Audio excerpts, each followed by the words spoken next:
কোনো একদিন এদেশের আকাশে কালেমার পতাকা দুলবে, সেদিন সবাই খোদারি বিধান পেয়ে দুঃখ বেদনা ভুলবে। একাকিনী নিরমণী নির্জন পথে যাবে, কোনো জন কটু কথা কবে না, কোনো জন কোনোখানে সম্পদের মহে খুনার রাহাজানি হবে না। সেদিন তো আর নই বেশি দূরে, আর কিছু পথ গেলে মিলবে, সেদিন সবাই খোদারি বিধান পেয়ে দুঃখ বেদনা ভুলবে। কোনো একদিন এদেশের আকাশে কালেমার পতাকা দুলবে,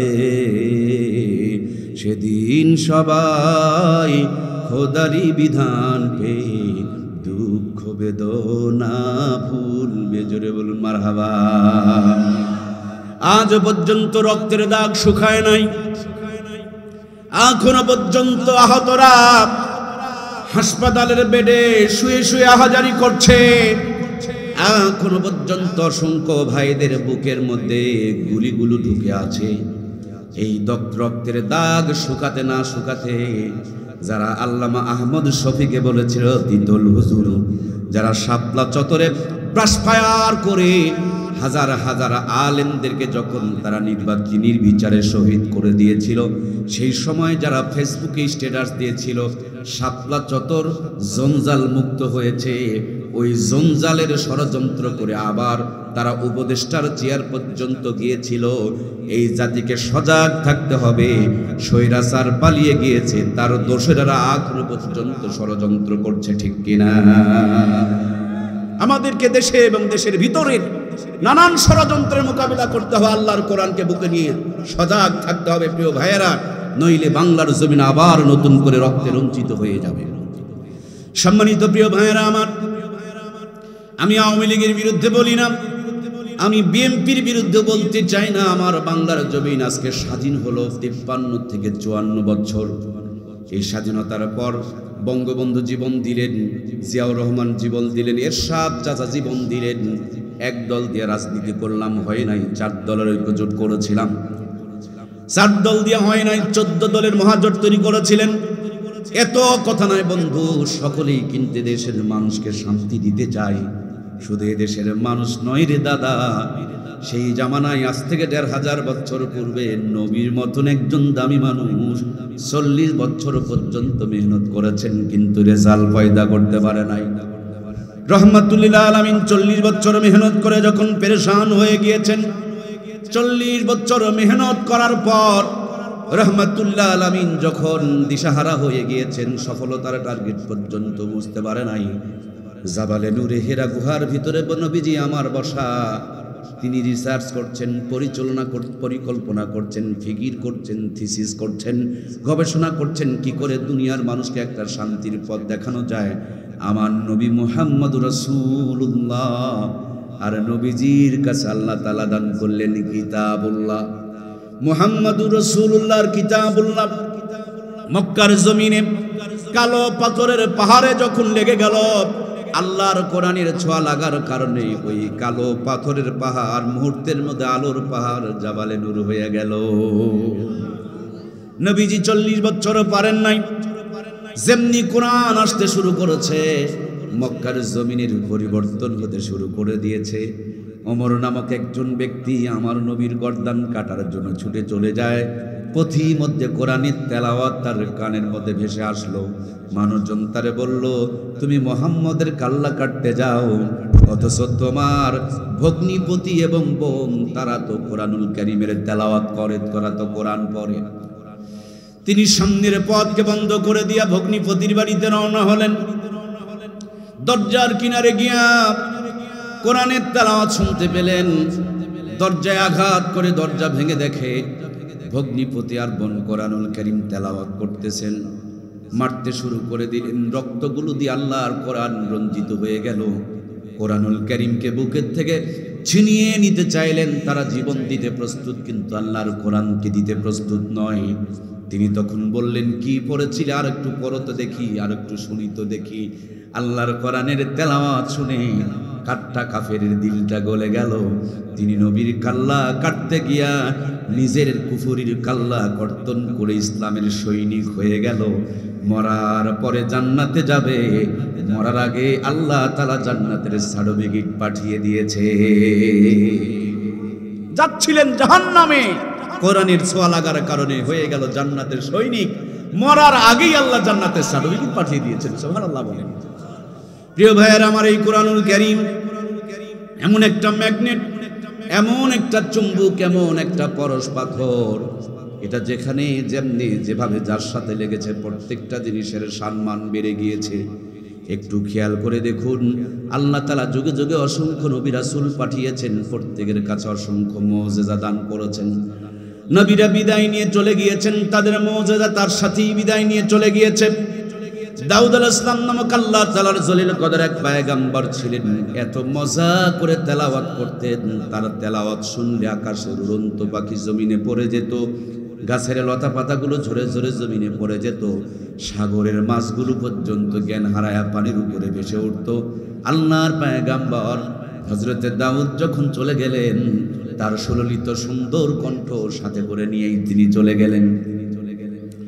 আল্লাহ তিনাকে আরো একটা মুজিজা দিয়েছিলেন। তিনি যদি লোহার মধ্যে হাত দিতেন, লোহা গলে মম হয়ে যেত। আল্লাহর পয়গম্বর দাউদ যখন চলে গেলেন, তার মুজিজাও তার সাথে করে নিয়ে তিনি চলে গেলেন। আর লোহায় কেউ হাত দিলে লোহা গলে মম হয়ে যায় না। মূসা আলাইহিস সালাম নামক আল্লাহ তাআলার জলিল কদর এক পয়গম্বর ছিলেন। আল্লাহ অনেকগুলো মুজিজা দিয়েছিলেন। সবচেয়ে বড় মুজিজা ছিল তার হাতের লাঠি। যখন তিনি জমিনে ছেড়ে দিতেন, বিশাল বড় অজগর সাপ হয়ে যেত, জাদুকরদের বানানো সাপ বিচ্ছুগুলোকে ভক্ষণ করে ফেলে দিত। আবার যখন ধরে ফেলত, মুহূর্তের মধ্যে পূর্বের হালতে চলে আসতো। জোরে বলুন সুবহানাল্লাহ। দরিয়াতে যখন আঘাত করতেন, দরিয়ার মধ্যে 12টা রাস্তা পয়দা হয়ে যেত। আল্লাহর পয়গম্বর মূসা কালিমুল্লাহ চলে গিয়েছে। আপনাদের রংপুরের জাদুঘরে মনে হয় তার লাঠি আছে। নবীও বিদায়, তার মুজিজাও বিদায়। ঈসা রূহুল্লাহ নামক আল্লাহ তাআলার এক জলিল কদর পয়গম্বর ছিলেন। আল্লাহ অনেকগুলো মুজিজা তারে দান করেছিলেন। তিনি যদি কোনো কুষ্ঠ রোগীর গায়ের উপরে হাত বুলাইয়া দিতেন, কোনো ঔষধ লাগতো না, ট্রিটমেন্ট লাগতো না। আল্লাহর নবীর হাতের ছোঁয়া পেলে কুষ্ঠ রোগের ধবল রোগীটা মুহূর্তের মধ্যে সুস্থ হয়ে যেত। টাকওয়ালা মানুষের মাথায় হাত দিয়ে দিলে মুহূর্তের মধ্যে চুল গজায়া যেত। অন্ধ লোকের চোখের উপরে হাত বুলাইয়া দিলে মুহূর্তের মধ্যে অন্ধ লোকটা চক্ষুষ্মান হয়ে যেত। আল্লাহর পয়গম্বর হযরত ঈসা রূহুল্লাহ মৃত মানুষের কবরের কিনারে দাঁড়ায়া যদি বলতেন, কুম্বি ইজনিল্লাহ, ওগো আল্লাহর গোলাম, আল্লাহর হুকুমে কবর থেকে উঠে দাঁড়ায়া যাও, মুহূর্তের মধ্যে কবরের মৃত মানুষটা কবর থেকে জিন্দা হয়ে দাঁড়িয়ে যেত। সুবহানাল্লাহ বলবেন না? প্রিয় ভাইয়ের আমার, হযরত ঈসা রূহুল্লাহ চলে গেলেন, তার মুজিজাগুলো তার সাথে চলে গেল। আমার নবীকে, আপনার নবীকে আল্লাহ তাআলা ৪৫০০ মুজিজা দান করেছেন। তার মধ্যে সবচেয়ে বড় মুজিজার নাম কি গো ভাইয়েরা, একটু বলবেন না? নবীজির সবচেয়ে বড় মুজিজার নাম এই কোরআনুল কারীম। আগে যেমন ছিল এখন তেমন আছে না নাই? ওই ইয়াকিন, ওই বিশ্বাস নিয়ে এই কোরআনুল কারীম তেলাওয়াত করে জায়নামাজ যদি পানির উপরে বিছিয়ে দেন, জায়নামাজ আপনাকে ভাসিয়ে নৌকা বানিয়ে পার করে নিয়ে যাবে। ওই ইয়াকিন, ওই বিশ্বাস নিয়ে আপনি পানির মধ্যে যদি ফু মারেন, পানির মধ্যে আগুন ধরে যাবে। ওই ইয়াকিন, ওই বিশ্বাস নিয়ে, ওই ঈমান নিয়ে, ওই পবিত্র জবান নিয়ে এই কোরআনুল কারীম তেলাওয়াত করে জায়নামাজ যদি বাতাসের উপরে বিছায়া দেন, হেলিকপ্টার লাগবে না, ফুয়েল খরচ লাগবে না, ড্রাইভার লাগবে না, জায়নামাজ আপনাকে বাতাসের উপরে ভাসায় নিয়ে যাবে। আজও সেই কোরআন আছে, কিন্তু ইমানের জায়গায় আমাদের দুর্বলতা ঢুকে পড়েছে, ঠিক কিনা? সম্মানিত প্রাণপ্রিয় ভাইয়েরা আমার, এই তো মাত্র 30-35 বছর আগে আমার বাংলার জমিনে আমরা যখন ছোট্ট ছিলাম, আমার নানু আর দাদুরা কত সুন্দর করে জরিনার গান গাইতো, বিরহের টান মারতো। আমি কি তোর আপন ছিলাম না রে জরিনা, আমি কি তোর আপন ছিলাম না। গোটা দেশ শুধু জরিনার জরিনা। যে আমরা ছোট্ট থাকতে এদেশে মাতিয়ে রেখেছিল জরিনার গান। কয়েকদিন যেতে না যেতে ওটা একহেম হয়ে গেল। তখন চাচারা একটা গান বের করলো, আকাশে লক্ষ তারা, চাঁদ একটা না দুইটা। এর কয়েকদিন যেতে না যেতে ওই গানও আর চলে না। নতুন করে একটা ফাটাফাটি আপার আবিষ্কার হলো, কি যেন গান শুরু করলো, ফেটে যায় ফেটে যায়, জোড়া দেওয়ার কোনো কায়দা নাই, আঠা নাই। আমার প্রিয় ভাইয়েরা, এক গান দিয়া জাতীয় সংসদের ফাটাফাটি আপা হয়ে গেছিল, মনে আছে না? নাই। কয়েকটা দিন যখন চলে গেল, ফাটাফাটির গান আর চলে না। তখন নতুন করে গান আবিষ্কার হলো, তুমি বন্ধু কালা পাখি আমি জানো কি, দেশে আর কালো পাখি ছাড়া আর কোনো পাখি নাই, মনে আছে না? নাই। তার কয়েকদিন পরে গান আবিষ্কার হলো, বাদাম বাদাম দাঁড়াক দাদা কাঁচা বাদাম, গোটা দুনিয়াতে বাদাম ছাড়া আর কিচ্ছু নাই। অল্প কয়েকদিন আগে আরো একটা গান ভাইরাল হয়েছিল, কুত্তার বাচ্চা। কি গো ভাই, যুবকেরা নাই নাকি? ফুটফুটে সুন্দর, মানে যারা সুদখোর, ঘুষখোর, হারামখোর, নিজের দেশে চুষে চুষে বিদেশে সম্পদ পাচার করেছে, ওদেরকেই এই গানের ভাষায় বোঝানো হয়েছে, ঠিক কিনা? সম্মানিত প্রাণের ভাইয়েরা আমার, আমি গান শোনাতে আসি নাই, আমি বাস্তবটুকু খালি আপনাদের বোঝাইতে চাই। এই বাংলার জমিনে 30 বছরের ব্যবধানে কত গান মার্কেট পায়, কয়েকদিনের ব্যবধানে আবার ভিনিশ হয়ে যায়, একঘেয়েম হয়ে যায়, বিরক্তি শুরু হয়ে যায়। কিন্তু কোরআনুল কারীম আজ থেকে 1500 বছর পূর্বে নাজিল হয়েছে। একটা মদ, একটা মাখরাজ, একটা জের, একটা জবর, একটা তাসদীদ, একটা গুন্না, একটা টান, একটা দাড়ি, একটা কমা, এক চুল পরিমাণ পরিবর্তন হয় নাই। এই কোরআনুল কারীম যতই শুনি বিরক্ত লাগে না, বরঞ্চ যতই শুনি ততই মজা, ততই মধু, ততই শান্তি, ততই ঈমান বৃদ্ধি পায়। কথা বলুন ঠিক কিনা? আমার আল্লাহ তাআলা বলেন, ইন্নামাল মুমিনুনা আল্লাযীনা ইযা যুকিরাল্লাহু ওয়াজিলাত কুলুবুহুম ওয়া ইযা তুলিয়াত আলাইহিম আয়াতুহু যাদাতুহুম ঈমানাও ওয়া আলা রাব্বিহিম ইয়াতাওয়াক্কালুন। আল্লাহু আকবার। মুমিনদের সামনে যখন কোরআনুল কারীমের তেলাওয়াত হয়, আল্লাহ বলেন তার ঈমানকে আল্লাহ তাআলা বাড়িয়ে দেয়। আমার মহব্বতের ভাইয়েরা, একটুখানি কান লাগান দাদারে। আগামীকাল আমার মাহফিল নওগাঁ জেলার মহাদেবপুর থানা।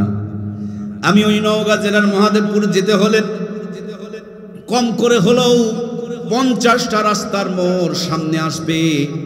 এই দিকে একটা রাস্তা, ওই দিকে একটা রাস্তা, ডানে একটা রাস্তা, বামে একটা রাস্তা। আমি যদি কোথাও রাস্তার মোড় ভুল করি, বলুন তো দেখি, গন্তব্যে কি যাওয়া যাবে? 50টা রাস্তা আমার চিনা নাও থাকতে পারে। তো এখন আমাদের জন্য সুন্দর একটা ব্যবস্থাপনা রয়েছে, তার নাম হলো মোবাইল ফোন। অ্যান্ড্রয়েড মোবাইল ফোনে ডাঁটাটাকে অন করে দিবেন, লোকেশন নামক একটা সফটওয়্যার আছে।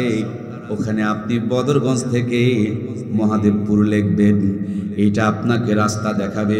এখান থেকে মহাদেবপুর কত কিলোমিটার দূরে, কত ঘন্টা সময় লাগবে, আপনার গাড়ি কত স্পিডে চলবে, কত কিলো এসেছেন, কত কিলো বাকি আছে, কতক্ষণ পর গিয়ে রাস্তার মোড় পড়বে, এই মহাদেবপুরে যাওয়ার কয়টা রাস্তা সামনে ধরবে, সবগুলো আপনাকে যেমনে দেখাইতে থাকবে। আমাদের বাড়ি জান্নাতের ভিতরে, বরাবর বাড়ি হযরত আদমের বাড়ি জান্নাতের ভিতরে। ওই জান্নাত থেকে আমরা এসেছি, আবার যাব কোথায়? আবার যাব আমরা জান্নাতে। এই জান্নাত থেকে বের হয়ে ওই জান্নাতে আবার যাওয়ার জন্য দুনিয়া নামক যেই হেজিটেশন আছে, এখানে মদ, গাঁজা, ফেন্সিডিল, বাবা, ইয়াবা, নগ্ন মহিলা, ডিসেন্টিনারের তার, হাজার হাজার রাস্তা তৈরি হয়ে আছে আপনাকে আমাকে জাহান্নামে নেওয়ার জন্য। ও বন্ধু, জান্নাতের রাস্তা ঠিক রাখার জন্য মাথার মধ্যে কোরআনুল কারীম নামক একটা জান্নাতি সফটওয়্যার ঢুকিয়ে নেওয়ার দরকার আছে না নাই? এই কথাটাই আমি বুঝাইতে চাই। আজকে আমার আলোচনার সাবজেক্ট হলো এটা। আপনি আপনার সন্তানের মাথায়, ছেলের মাথায়, ভাইয়ের মাথায়, বোনের মাথায়, আপনার মাথায় এই কোরআনুল কারীম নামক সফটওয়্যারটাকে ঢুকায় নেন। ও দুনিয়াদারি করবে, ডাক্তারি করবে, মাস্টারি করবে, ইঞ্জিনিয়ারি করবে, প্রফেসরগিরি করবে, কলেজ, ভার্সিটি, বিশ্ববিদ্যালয়ে পড়বে। মাথায় যদি কোরআন থাকে জান্নাতের পথ হারাবে না, ও আবার ফিরে জান্নাতেই যাবে। জোরে বলুন সুবহানাল্লাহ। সুতরাং প্রিয় ভাইয়েরা আমার, ঠান্ডা থেকে বাঁচার জন্য সবার ঘরে ঘরে দেখতেছি মাফলার। ঠান্ডা থেকে বাঁচার জন্য সবার শরীরে মোটা কাপড়, জ্যাকেট দেখা যায়। আবার বৃষ্টির দিনে বৃষ্টি থেকে বাঁচার জন্য সবার শরীরে রেইনকোট দেখা যায়। আবার সবার হাতে হাতে ছাতা দেখা যায়। করোনার সময় আমরা দেখেছি করোনার টিকা সবাই দেওয়ার জন্য ব্যস্ত হয়ে গিয়েছে। কেন? বলে করোনার টিকা দিলে ইমিউনিটি বেড়ে যাবে, রোগ প্রতিরোধ ক্ষমতা বেড়ে যাবে। আর রোগ প্রতিরোধ ক্ষমতা যদি বেড়ে যায়, করোনার ভাইরাস তারে আক্রমণ করতে পারবে না, অ্যাটাক করতে পারবে না। আমরা আরো দেখেছি আমাদের ছোট্ট বাচ্চারা জন্মগ্রহণ করার পর মা বাবা কোলে করে নিয়ে হাসি খুশি বাচ্চাকে টিকা কেন্দ্রে নিয়ে যায়, আর কোলে চেপে ধরে ইনজেকশন ফুরাইয়া দেয়।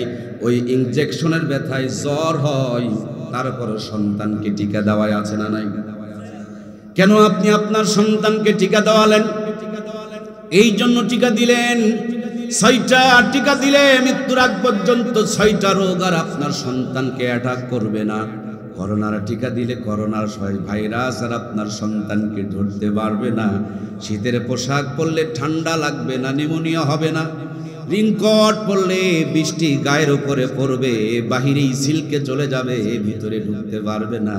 বন্ধু গো, বৃষ্টি থেকে বাঁচানোর জন্য রিনকট কিনে দিলা, ঠান্ডা থেকে বাঁচানোর জন্য জ্যাকেট কিনে দিলা, করোনা থেকে বাঁচানোর জন্য টিকা দেওয়ায় নিলাম। ছোট্ট বাচ্চাকে জ্বর হয়, তারপরে 6টা টিকা দেওয়াইলা। তোমার সন্তানকে জাহান্নাম থেকে বাঁচানোর জন্য, নাস্তিক আর মুরতাদের খপ্পর থেকে বাঁচানোর জন্য আল্লাহর কোরআনের শিক্ষাটুকু দেওয়ার দরকার আছে না নাই? আমি ডাক্তার চাই, আমি মাস্টার চাই, আমি ইঞ্জিনিয়ার চাই, আমি চেয়ারম্যান চাই, আমি মেম্বার চাই, কিন্তু সবগুলোকে কোরআনওয়ালা ইমানদার ডাক্তার, মাস্টার, ইঞ্জিনিয়ার দেখতে চাই, ঠিক কিনা? কোরআন ছাড়া যদি ডাক্তার হয়, ডাক্তার কখনো কখনো আবার বাটপার হয়ে যায়। হাসপাতালে বসেছে গরিব মানুষ, চিকিৎসার জন্য গিয়েছে, ডাক্তারের চোখে দেখে না, ডাক্তারের কলমে লেখে না। ডাক্তার দেখবেন বোকার মতন বসে আছে, ডাক্তার যেন বোঝে না।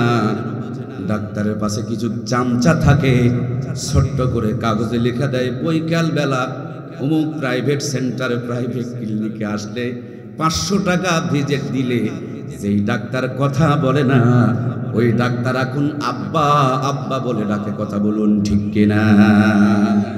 জনগণের ট্যাক্সের টাকা দিয়া যাকে বিদেশ থেকে লেখাপড়া করিয়ে নিয়ে আসা হলো, এখনো পর্যন্ত যাকে জনগণের ট্যাক্সের টাকা থেকে বেতন দেওয়া হয়, শুধু ভিতরে ঈমান না থাকার কারণে সব ডাক্তারের কথা বলছে না, অনেক ডাক্তার ডাক্তারের পরিবর্তে বাটপারি করে। কথা বলুন ঠিক কিনা? আমার প্রিয় ভাইয়েরা, প্রত্যেকটা জিনিসের একটা আলামত আছে।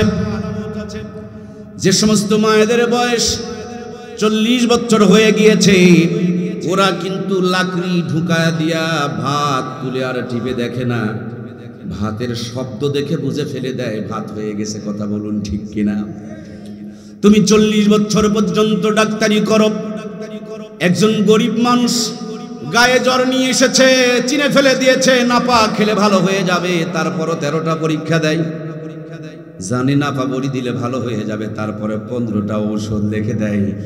আমার মহাব্বতের ভাইয়েরা, ওই ডাক্তারের সিনায় যদি আল্লাহর কোরআন থাকতো, ডাক্তার কোনোদিন জনগণের উপরে জুলুম করতে পারতো না, ঠিক কিনা? আমার দেশে অনেক মাস্টার আছেন, স্যার আছেন, প্রফেসর আছেন। জাতির বিবেক আপনারা ক্ষমা চেয়ে নিলাম। আগে সরকার আপনাকে চাকরি দিয়েছে, বড় বড় বিল্ডিংয়ে গিয়া 5 ঘন্টা 6 ঘন্টা ধরে লেখাপড়া করায়, কিন্তু ওই বল বিল্ডিংয়ে পড়ে, ওই কলেজে পড়ে, ভার্সিটিতে পড়ে, বিশ্ববিদ্যালয়ে পড়ে লেখাপড়া করে পাশ করতে পারে না। স্যারের বাসার কোনায় ছোট্ট একটা প্রাইভেট সেন্টার আছে, কোচিং সেন্টার আছে, খালি মামু দেও আধা ঘন্টা পড়ো, তারপরে দেখবেন পাশ করে ফেলবেন। স্যারের মাথায় মাল আছে, স্যার ওই মালগুলোকে সঠিক জায়গায় সাপ্লাই করে না, অথচ বেতনগুলো তুলে তুলে খায়। ওই মালগুলোকে কুক্ষিগত করে রেখে দিয়া প্রাইভেট সেন্টারের ব্যবসা চালায়। বুকে হাত দিয়ে বলেন, দায়িত্ব পালন না করে যে বেতনগুলো কামাই করে খায়, ওই বেতনগুলো কি আমাদের স্যারদের জন্য হালাল হতে পারে? হারাম টাকা দিয়া বউকে শাড়ি কিনে দিবেন, জিন্দগিতেও কোনোদিন আপনাকে পৌঁছ দিয়া দেখাবে না। যেদিন ঢাকায় কোনো কাজে যাবেন, সেদিন রিকশায় চড়ে পৌঁছ দিয়া পাবলিককে দেখাবে, কারণ পাবলিকের টাকা হালাল করে কামাই হয় নাই, এই জন্য বহু গিয়া পাবলিকের হক আদায় করে, ঠিক কিনা? হারাম টাকা দিয়ে সন্তানকে লেখাপড়া করাবেন, এই সন্তান আপনার সেবা যত্ন করবে না। ওপেন চ্যালেঞ্জ, কোনোদিন না, কখনো না, কখনো না, হতেই পারে না। যখন আপনি বুড়া হয়ে যাবেন, টাকাগুলো হালাল ভাবে উপার্জন করেন নাই, তার জন্য সন্তান আপনাকে ঘর থেকে বের করে বৃদ্ধাশ্রমে ফেলে আসবে। কথা বলুন, ঠিক কিনা? আমার দেশে অনেক ইঞ্জিনিয়ার আছে, রডগুলো বিক্রি করে দেয় আর রডের পরিবর্তে বাঁশ ঢুকায়া দেয়। বাঁশ দেনাওয়ালা ইঞ্জিনিয়ার বাংলাদেশে তো নাই। কি গো, কথা বলেন না কেন রে ভাই? বাঁশ দেনাওয়ালা ইঞ্জিনিয়ার আছে না নাই?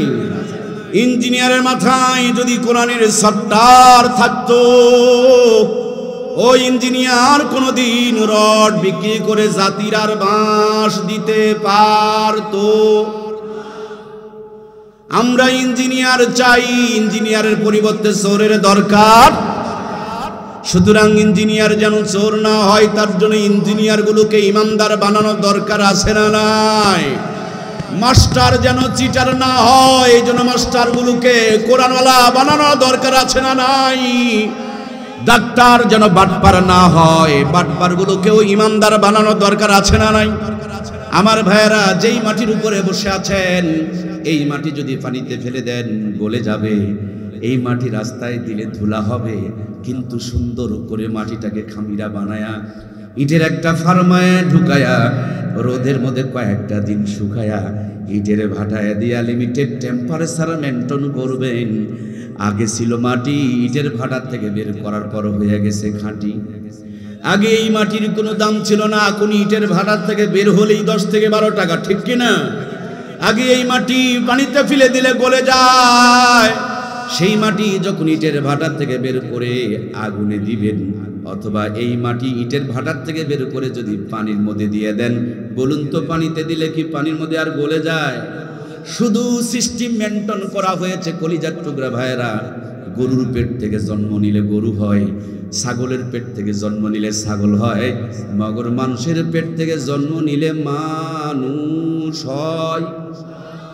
যদি মানুষের পেট থেকে জন্ম নিলে মানুষ হয়, কুকুরও দাঁড়িয়ে প্রসাব করে, আমিও দাঁড়িয়ে প্রসাব করি, তাহলে আমার আর কুকুরের পার্থক্য কোন জায়গায়? কুকুরও ইজ্জত বের করে দেখায়, আমিও কাপড় ছিঁড়ে আমার ইজ্জত বের করে দেখায়, আমার আর কুকুরের পার্থক্য কোথায়? কথা বলেন না কেন?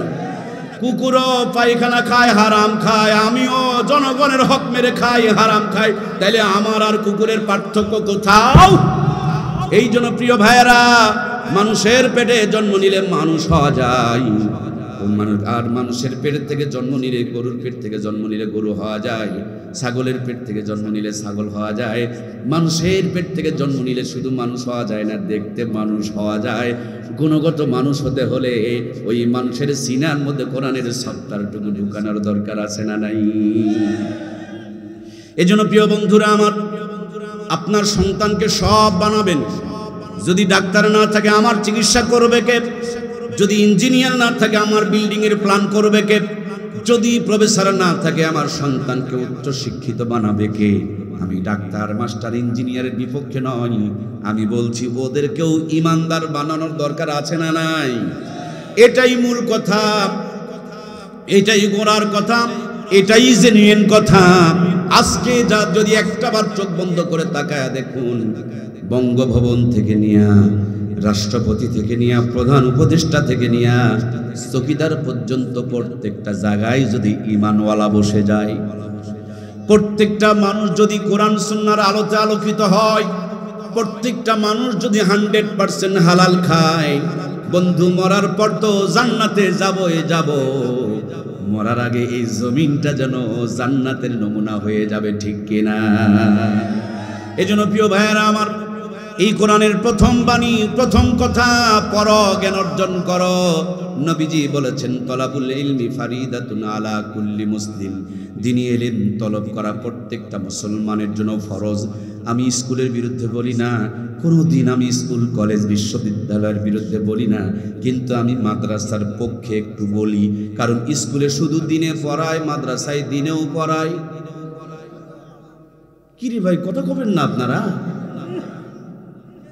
কি করে আপনারা চুপ থাকতে পারেন? সত্যটুকু সাদাকে সাদা বলেন, কালোকে কালো বলেন। স্কুলে শুধু দিনে পড়ায়, মাদ্রাসায় দিনেও পড়ায়। স্কুলে আল্লাহর কাছে জবানকে সাক্ষী বানান, এটাই নাজাতের জরিয়া হয়ে যেতে পারে। স্কুলে দিনে পড়ায়, মাদ্রাসায় দিনেও পড়ায়। স্কুলে দুনিয়ারটা পড়ায়, মাদ্রাসায় দুনিয়ারটাও পড়ায়, আখিরাতেরটাও। আমার প্রিয় ভাইয়েরা, এদেশের বড় একজন বুজুর্গ আল্লাহর ওলি হাফেজ হুজুর বলে গিয়েছেন, ধর্মহীন কর্মশিক্ষা আর কর্মহীন ধর্মশিক্ষা, দুইটা কথা নিয়ে যাবেন, কিচ্ছু নিয়ে যেতে হবে না। এই দুটা কথা নিয়ে যাবেন, ধর্মহীন কর্মশিক্ষা আর কর্মহীন ধর্মশিক্ষা। এই দুটিই হলো জাতির জন্য অভিশাপ। আজ আমার দেশে অনেক ডিসি, এসপি, এমপি, মন্ত্রী ধর্ম নেই, কর্ম নিয়ে ব্যস্ত। এই কর্ম নিয়ে পড়ে আছে, ধর্ম না থাকার কারণে যারা রক্ষক তারা এখন ভক্ষক হয়েছে, ঠিক কিনা?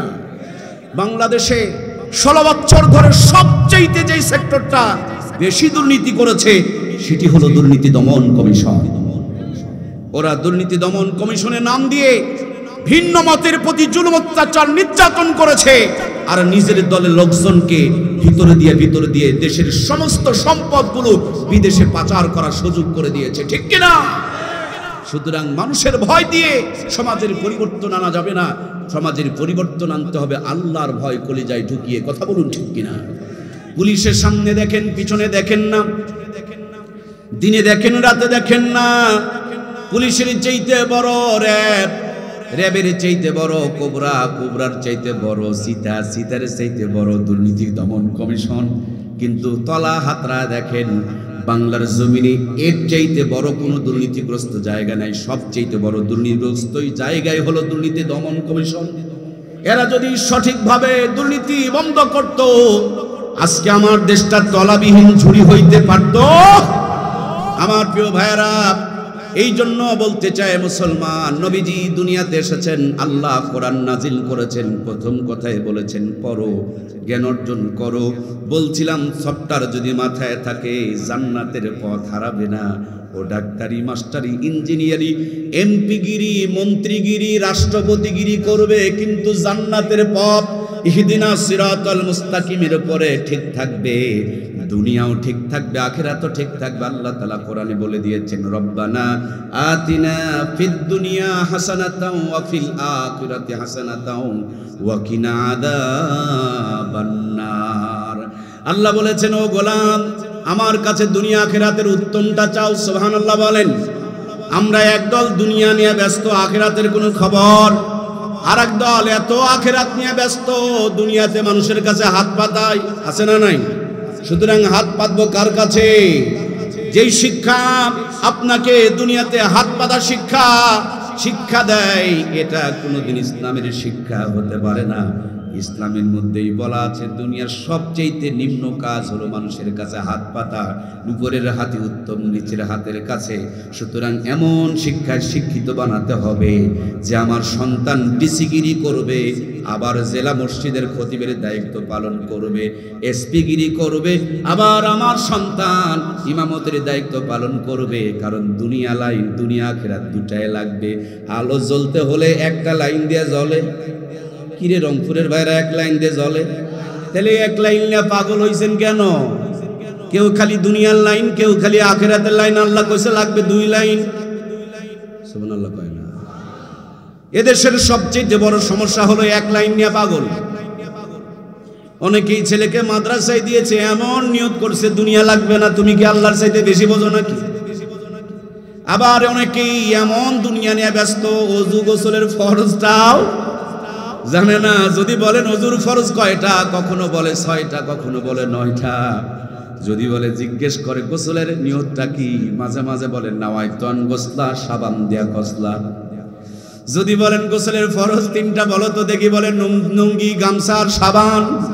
এই যদি হয় মুসলমানের অবস্থা, নাপাক অবস্থায় যদি ডিসির দায়িত্ব পালন করে, চেয়ারম্যানের দায়িত্ব পালন করে, এমপির দায়িত্ব পালন করে, মন্ত্রীর দায়িত্ব পালন করে, ওর এরিয়ার ভিতরে আল্লাহর রহমত বিরাজ করতে পারে না, ঠিক কিনা? এই জন্য প্রাণপ্রিয় ভাইয়েরা, লাইন লাগবে কয়টা? আমরা ব্যস্ত হয়েছি হয়তো দুনিয়া নয়তো আখিরাত, কিন্তু আল্লাহ তাআলা বলছেন রব্বানা আতিনা ফিদ দুনিয়া হাসানাতাও ওয়া ফিল আখিরাতি হাসানাতাও ওয়া কিনা আযাবান নার। আমরা তো মনে মনে ভাবছি মৌলবি বানালে মনে হয় ভাত পাবে না। আমি চ্যালেঞ্জ করে বলছি, মৌলবিরাই দুনিয়ার সবচেয়ে বেশি খায়। হুজুরদের চাইতে এখন আর দুনিয়াতে বেশি খাওয়া কারো কপালে জোটে।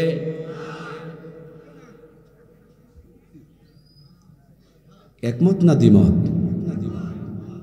আমাকে বিশ্বাস করতে হবে না, আপনার এই বদরগঞ্জের সবগুলো মুচারু তাসারু মদারু গাঁজারু বড় বড় হারাম ফুলগুলোকে এক লাইনে বসান, আর এলাকার মধ্যে যত আলেম ওলামা, ইমাম, মসজিদ, মোল্লা, মুন্সি আছে এদেরকে এক লাইনে বসান। খিচুড়ি ভাত অথবা ডাল ভাত দিয়ে দেখেন, এরা চোখের পলকে 3 প্লেট তুলবে। সুবহানাল্লাহ কয় না? এরা হাফ প্লেট নিয়েই নাড়াচাড়া করবে। আমার মহাব্বতের ভাইয়ারা, এই খাওয়ার পর মোল্লাদের ঘুমাইতে দেন, এমন রেলগাড়ির ডাক ডাকা ঘুমাবে আমার ভাইয়েরা। আর এদেরকে দামি বিছানার মধ্যে শোয়া যায়, তারপরে চেহারার মতন গড়াগড়ি ঘুমের বড়ি সারা কাম হয়। মোল্লারে দেখে অবহেলা করিও না, যতই মোল্লা লটপটা হোক, প্রোডাকশনের বেলায় কিন্তু এগিয়ে আছে।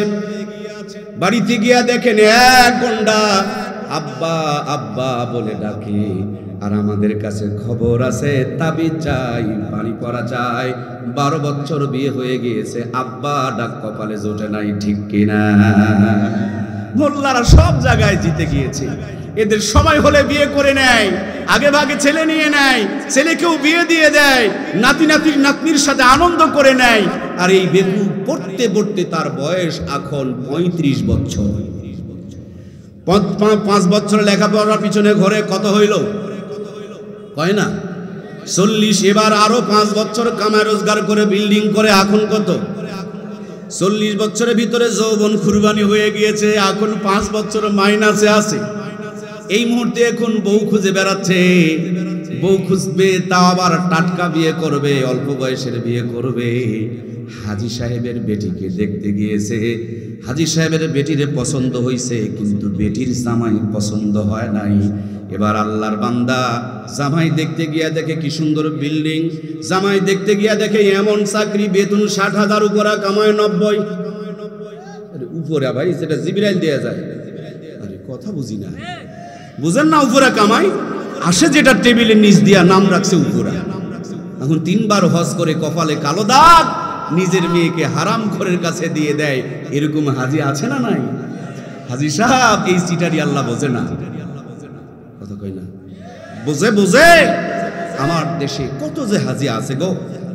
যাওয়ার আগে মেয়েকে দাওয়াত দিয়ে মাথায় হাত বুলায় আর বলে, মারে তোমার জন্য আল্লাহর ঘরে দোয়া করব, আল্লাহ যেন দুধে ভাতে খাওয়ায়। মেয়ের নামে দোয়া করে আর ছেলের নামে জমি লেখে। কথা বলেন না কেন? আছে না নাই? চাচা, দোয়ার যদি এত ফজিলত হয়, তাহলে একবার মেয়ের নামে জমিটা লেখে ছেলের নামে দোয়া করো না। তোমার বাটপাড়ি কত গভীরে এটা বোঝা যাবে, ঠিক কিনা? আল্লাহ এগুলো বোঝে কিনা? সুতরাং আল্লাহর ভয় ছাড়া এগুলো কন্ট্রোল করা যাবে। এই জন্য মহাব্বতের ভাইয়েরা আমার, বলছিলাম আপনার খেদমতে, আপনি কোরআনওয়ালাকে অবহেলা করিয়েন না। ছোট্ট একটা গ্রামেও যদি ইমামতি করে, আহারে 30 দিন 30 বাড়িতে 30 রকম হাতে 30 রকম স্বাদে, সুবহানাল্লাহ বলেন না। ডিম ভাজি যদি বাজা বানায় তাও এত মজা করে বানায়, ডবল ডিম একই সুন্দর করে এত ভালো করে বজায়, ডিম ভাজি দিয়েও 3 প্লেট বসায়, সুবহানাল্লাহ কয় না। হুজুরের যে রুচি দিছে গো আল্লাহ, মিথ্যা কথা কয় না তো, চগলখুরি করে না, হারাম খায় না, জিহ্বার রুচি আলাদা। ওরা খাসির কলিজা দিয়ে নাড়াচাড়া করে, আলু ভর্তা দিয়ে 3 প্লেট তোলে, জিহ্বার রুচি আল্লাহ তাআলা দিয়ে দিয়েছে। প্রাণপ্রিয় ভাইয়ের আমার, যদি একটু ভালো মানুষের বাড়িতে জাগির পড়ে, আর আপনাদের বদরগঞ্জের হাট কোন দিন? সোমবারের দিন যদি হয়, সকালবেলা বিছানায় ঘুমাইতে পারবেন না, আপনার বেগম আপনার গুতায়া ঘুম থেকে জাগায়া দিবে, হাতের মধ্যে ব্যাগটা ধরায়া দিবে, পকেটে 2000 টাকা ঢুকায়া দিবে, লম্বা একটা স্লিপ দিয়া বলবে, যাও আজকে ইমামের পালা আমাদের বাড়িতে। আপনি চোখ মুছতে মুছতে মনটা খারাপ, বেগম আপনাকে সান্ত্বনা দিয়া বলবে, প্রত্যেক দিন তো নয়, বছরে একদিন অথবা মাসের মধ্যে একদিনই তো খাওয়াবো, আলেম মানুষকে খাওয়াবো, মন খারাপ করো কেন? আমার ভাইরা, যদি 2000 টাকাতে বাজার না হয়, আরো 2000 টাকা ধার করে নেওয়া হলো, বাজার করে। ভাবি লিখেছেন 25টা, উনি বাজার করেন 35টা। আল্লাহর বান্দি জীবনের যত তার রুচি আছে সবটুকু বিনিয়োগ করে যত্ন করে রান্না করে। ইমাম বড় চালাক মাল, চিন্তা করে আমি যদি একা গিয়া ঠেংসা ভাই, বউ তো বাড়িতে পাটিল নিয়ে লড়র ফডর গরবে, টিফিন বক্স পাঠায় দেয়, এক বাটির মধ্যে 4 আইটেমের তরকারি ঢুকায় দেয়। এবার বাজারে গিয়া বলে, ভাই বড় কি কোনো টিফিন বক্স নাই? দোকানদার বলে, স্মার্ট জামানা, কোনো কিছু অসম্ভব না, এখন 12 তলা পর্যন্ত টিফিন বক্স বের হয়েছে।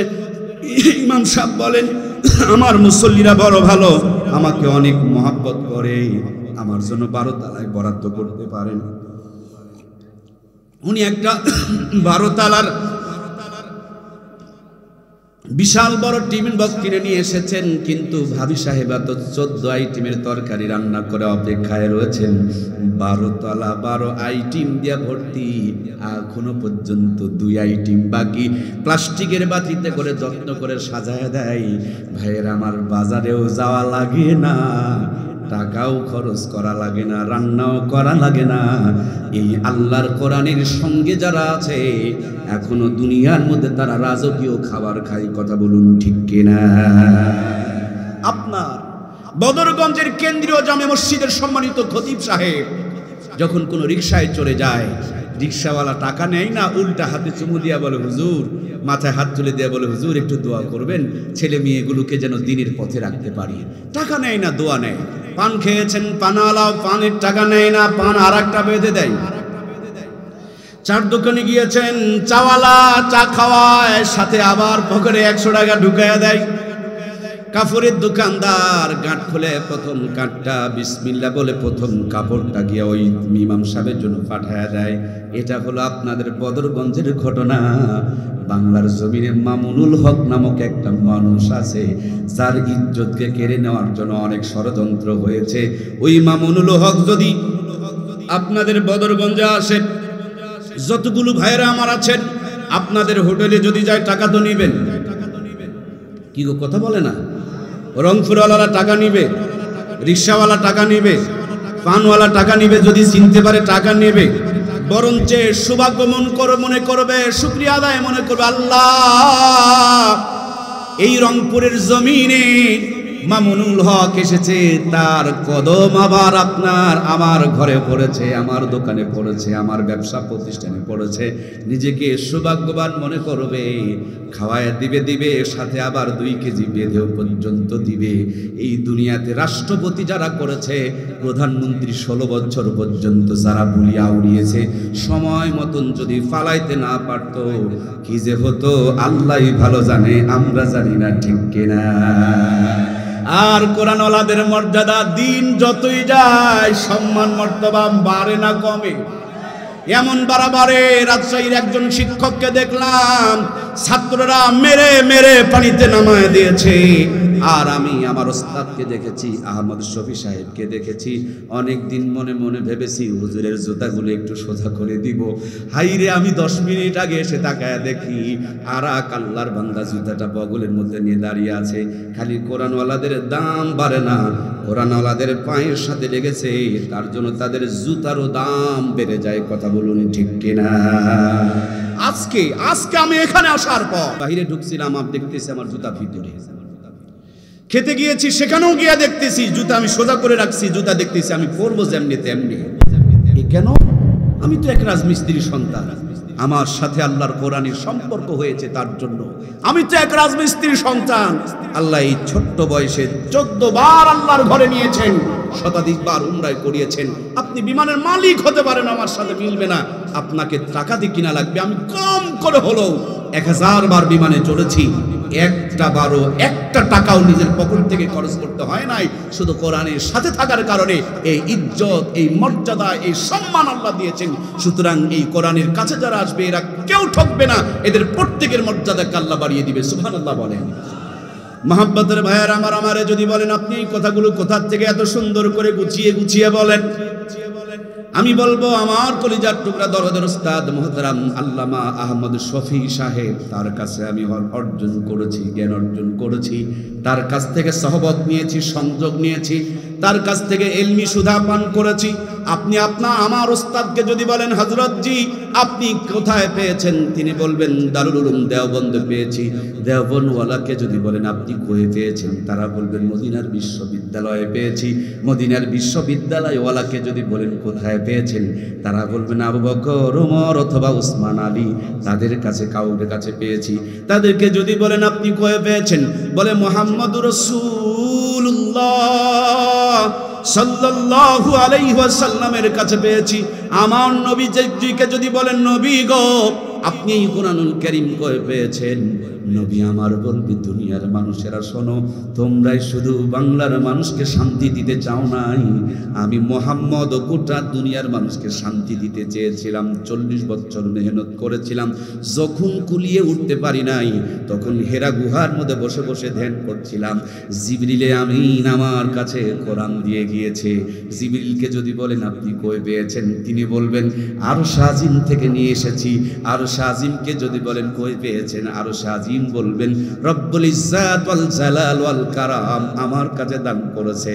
আরশ আজিম নিয়ে এসেছেন আমার রবের কাছ থেকে, রব নিয়ে এসেছেন, রব দিয়েছেন আরশ আজিমের কাছে, আরশ আজিম দিয়েছেন জিবরিলের কাছে, জিবরিল আমিন দিয়েছেন মুহাম্মদুর রাসূলুল্লাহর কাছে, মুহাম্মদুর রাসূলুল্লাহ দিয়েছেন সাহাবা ইকরামের কাছে, সাহাবা ইকরাম দিয়েছেন তাবিনের কাছে, তাবিন দিয়েছেন তাবে তাবিনের কাছে, আইয়ামে মুজতাহিদিন, বুজুরগানে দিন, সালফে সালিহিন, এইভাবে ধারাবাহিকতায় 34 থেকে 35 জনের মাথায় গিয়া এই সিলসিলাটা মদিনা রওজায় পৌঁছে গিয়েছে। এই সিলসিলাটা আরশ আজিম পর্যন্ত পৌঁছিয়ে দিয়েছে। আপনাদের এই সুন্দর মাদ্রাসার হাফেজ সাহেব তিনি কার কাছে পড়েছেন, ওনার উস্তাদ একজন আছে। এই সিলসিলা গিয়া দেখেন মদিনা রওজা পর্যন্ত ঠেকে গিয়েছে। তার মানে এক মাথার মধ্যে আপনার সন্তানের মাথায় পাগড়ি, আর একটা সংযোগ গিয়া আল্লাহর আরশ আজিম হইয়া আমার আল্লাহ পর্যন্ত পৌঁছে গিয়েছে। সুতরাং যেই সংযোগের মাথায় আল্লাহ রয়েছে, ওই সংযোগ কোনোদিন দুর্বল সংযোগ হইতে পারে, এই সংযোগ কোনোদিন জাহান্নামের দিকে যাইতে পারে। এই জন্য নবীজি দাড়িওয়ালা টুপিওয়ালা, আজকেও মাদ্রাসার মোদাররিসরা তারাও হলো দাড়িওয়ালা টুপিওয়ালা। আপনার বদরগঞ্জের বাস স্ট্যান্ডে গিয়ে দেখেন ঢাকাগামী গাড়িগুলো ঢাকা ঢাকা বলে চিৎকার করছে। আপনি যদি বলেন ওরে বোকা, এ তো বদরগঞ্জ, ঢাকা ঢাকা বলে চিৎকার করো কেন? ড্রাইভার হাসি দিয়া বলবেন 500 টাকা দিয়ে টিকিট কেটে একটু সিটে বসেন, চোখ বন্ধ করে ঘুম দিয়া দেন, সকাল যখন হবে চোখটা ডললে আর বদরগঞ্জ দেখা যাবে না, ঢাকার জমিন দেখা যাবে। এই গাড়ির ড্রাইভার যদি ঢাকার টিকিট লিখে দিতে পারে, গাড়িতে সরায় যদি ঢাকার আপনাকে সিকিউরিটি লিখে দিতে পারে, এগুলো জান্নাতের গাড়ি। এই গাড়িতে যারা সংযোগ রাখবে দিন শেষে, জীবন শেষে এই গাড়িটাই তাদেরকে জান্নাতে পৌঁছায় দিবে। অল্প কিছুদিন আগে কুড়িগ্রামে বন্যা এসেছিল, ওলামা ইকরামের নেতৃত্বে আমরা ত্রাণ দেওয়ার জন্য গিয়েছিলাম। আসার সময় ধরলা নদীর কিনারে ধরলা ব্রিজ আছে, আমার চাইতে আপনারা ভালো জানবেন যেহেতু আপনাদের পাশেই কুড়িগ্রাম। ওই ধরলা ব্রিজের কাছে এসে শুনলাম এখানে ঘুঘু মুন্সির কবর আছে। কবর জিয়ারত করতে গেলাম। মাদ্রাসার মাঠে একটা ফুল গাছের নিচে আল্লাহর ওলি ঘুমিয়ে আছে। কবর জিয়ারত করার পর এক মুরব্বীকে জিজ্ঞেস করলাম, আমরা তো মানুষের মুখে শুনেছি, আপনি স্থানীয় মানুষ, আপনার কাছে একটু জানতে চাই। আল্লাহর ওলি বলেন, ঘুঘু মুন্সি যাকে বলা হয় আসলে তার নাম ঘুঘু মুন্সি নয়। তিনি যখন কোরআনের তেলাওয়াত করতেন, তিনি যখন জিকির করতেন, আল্লাহর বান্দা চরমুনার মুরিদ ছিলেন, তখন একটু মাথাটা নাড়াইতেন আর আল্লাহর কালাম তেলাওয়াত করতেন। বন্ধুরা তাকে মস্কারি করে করে ঘুঘু মুন্সি বলে ডাকতেন। ঘুঘু মুন্সি মারা গিয়েছে। আমাকে ইশারা করে দেখিয়ে দিলেন ব্রিজ থেকে দক্ষিণ পাশে ওই কবরস্থান, যেটা পানি দেখা যায়, সেখানে এক কবরস্থান ছিল, সেখানে তার কবর দেওয়া হয়েছে। নদীর ভাঙনে যখন ভাঙতে শুরু করে দিয়েছেন, এলাকার লোকজন সেখান থেকে উঠে অন্য জায়গায় চলে এসেছে। আবার নদীর ভাঙন শুরু হয়েছে। রাখালেরা গরু চড়াইতে গিয়া দেখে একটা লাশের কিছু অংশ বের হয়ে এসেছে। ওরা এলাকার লোকজনকে খবর দিলে এলাকার লোকজন কবর থেকে যখন লাশটাকে উত্তোলন করেছে, মুখের থেকে কাফনের কাপড়টা সরায়া দেখে 32 বছর পূর্বেকার লাশ, একটা পশম পর্যন্ত নষ্ট হয় নাই। সুবহানাল্লাহ। সুতরাং কোরআনওয়ালাদের ইজ্জত শুধু দুনিয়ায় নয়, কোরআনওয়ালাদের ইজ্জত তা কবরেও আছে। কবরের মাটিও তাদের লাশকে গ্রস্ত করতে পারে না। এই কোরআনওয়ালারা আল্লাহর কোরআনে এক টান দিয়া তাদেরকে জান্নাতের কাছে নিয়ে যাবে। জান্নাতের কাছে নিয়ে যাওয়ার পর আল্লাহর পক্ষ থেকে একজন ঘোষক ঘোষণা করে বলবে, ইকরা ওয়ারাতিল কামা কুনতা তুরাতিল ফিদ দুনিয়া। ও আল্লাহর জান্নাতের বান্দা বান্দি, যেইভাবে দুনিয়াতে আল্লাহর কোরআনকে তেলাওয়াত করেছিলে, ওইভাবে একটা একটা করে আয়াত পড়ো আর এক এক তালা বিশিষ্ট জান্নাত অর্জন করো। সুতরাং বন্ধুরা আমার, সন্তান ডাক্তার হবে, সন্তান মাস্টার হবে, সন্তান ইঞ্জিনিয়ার হবে, কিন্তু সবার আগে ইমানদার হবে। সবার আগে আগে ডাক্তার, আগে মাস্টার, আগে ইঞ্জিনিয়ার, আগে ইমানদার। আগে বিল্ডিং হয় না, আগে ইট হয়। আগে রাস্তা না, আগে ইট। বিল্ডিং বানাও, রাস্তা বানাও, ব্রিজ বানাও। এ জাতির কল্যাণে বিল্ডিং ব্রিজের দরকার আছে, কিন্তু বিল্ডিং ব্রিজের আগে ইটের দরকার আছে না নাই? আমি এমপি চাই, মন্ত্রী চাই, রাষ্ট্রপতি চাই, কিন্তু সবগুলোকে আগে কোরআনের ফার্মায় ঢুকায় ইমানদার বানানোর দরকার আছে না নাই? স্কুলে যা যা পড়ায়, মাদ্রাসাতেও কিন্তু এই বাংলা ইংরেজি অঙ্কগুলো পড়ায়। কিন্তু আমার ভাইয়েরা, স্কুলের পাশাপাশি মাদ্রাসায় যদি দিতে পারে, দুনিয়া আখিরাত দুটাই তখন পেয়ে যায়। এখানে যদি গেট বানানো হয়, এই গেট দিয়ে বের হলে 2 প্যাকেট তাবারক দেওয়া হবে, আর এই গেট দিয়ে বেরালে 1 প্যাকেট তাবারক দেওয়া হবে। দেখবেন সবাই 2 প্যাকেটের তাবারক লাইনে লাইন ধরবে, কারণ ডবল পেতে কেউ সিঙ্গেলে লাইনে যাবে না। এই দুনিয়ার বুকে দুনিয়া নিয়ে যারা ব্যস্ত হয়েছি, আখেরাত যারা চায় না, কিয়ামতের দিন তাদেরকেও হিসাব দেওয়া লাগবে, ঠিক কিনা? ভাবতেই অবাক লাগে, মানুষ আয়না ঘর। পৃথিবীতে এটা কোনো নজির নেই। পৃথিবীর সবচেয়ে ভালো মানুষ আল্লাহর ঘোষণা, ইন্নামা ইয়াখশাল্লাহা মিন ইবাদিহিল উলামা। অথচ 16 বছরে আমরা দেখলাম যে আলেমদের চাইতে খারাপ মানুষ দুনিয়াতে ওদের কাছে আর কেউ। কোরআনের পাখি খেত বিশ্ববর্ণ একজন মানুষ, নাম দিয়ে দিলেন হাজার হাজার মেয়েকে ধর্ষণ করেছে। মানে কয়েক হাজার মেয়েকে অর্ধেক ভাষায় ধর্ষণ করছে। আমার ভাইয়েরা, এখন তো কন্ডম, মায়াবরী, নানান কিছু বের হয়েছে। 71 সালে কি এগুলো ছিল নাকি? তো যে মানুষ এত মানুষকে ধর্ষণ করছে, অন্তত কয়েক হাজার সন্তানের বাপ তো তিনি হওয়ার কথা, নাকি বলেন? কথা বলেন না কেন? তাহলে যিনি বেশি সন্তানকে জন্ম দিলেন, জাতির পিতা হলে তো উনি হওয়ার কথা। জন্ম দিলে একজন, জাতির পিতা হলো আর একজন। কি বেকুব! আল্লাহ তাআলা আমার বেকুব ভাইগুলোকে হেদায়েত দান করুন, বলুন আমিন। এরা যদি ফেরাউনের জামানাতেও আসতো, তাও ফেরাউনের পক্ষেই তারা সাপোর্ট গাইতো। কথা বলুন, ঠিক কিনা? আয়না ঘর দেখে এতগুলো আলেমকে নির্বিচারে জুলুম করে করে তারা শেষ করে দিল। এই জুলুমগুলো দেখে কত মায়ের কলিজা খালি করে ফেললো, কত বোনকে বিধবা করলো, কত সন্তানকে এতিম করলো, কত নিরপরাধ মানুষকে তারা নানানভাবে গুম করে ফেলে দিল। আমার দরদের ভাইয়েরা, মামুনুল হকের মতন একজন মানুষ, তাকেও পর্যন্ত কত আত্মসম্মান হানি করার জন্য চেষ্টা করলো ছোট্ট একটা মানুষ, রফিকুল ইসলাম মাদানী। শুধু হক কথা বলার কারণে কি পরিমাণ টর্চার করেছে, হাফ প্যান্ট পরায়া, হাতের মধ্যে সিগারেট ধরায়া, নগ্ন মহিলাকে জড়ায়া ধরায় ধরে ছবি তুলে তাকে কি পরিমাণ নির্যাতন করে অপদস্থ করার জন্য ষড়যন্ত্র করা হয়েছিল। সব ক্ষমতার যত যত ধরনের অপব্যবহার ছিল একটাও তারা বাদ রাখে নাই। কিন্তু আল্লাহ তাআলার ফয়সালা বড় উত্তম ফয়সালা, কথা বলুন ঠিক কিনা? ওয়া মাকারু ওয়া মাকারাল্লাহ ওয়াল্লাহু খায়রুল মাকিরিন। আল্লাহ বলেন, মানুষ যত মক্কর জানো তার চাইতে বড় মক্কর জানেন কে? প্রাণপ্রিয় ভাইয়ের, আমরা আল্লাহর কোরআন নিয়ে কথা বলছিলাম, কথা মনে পড়ে গেল।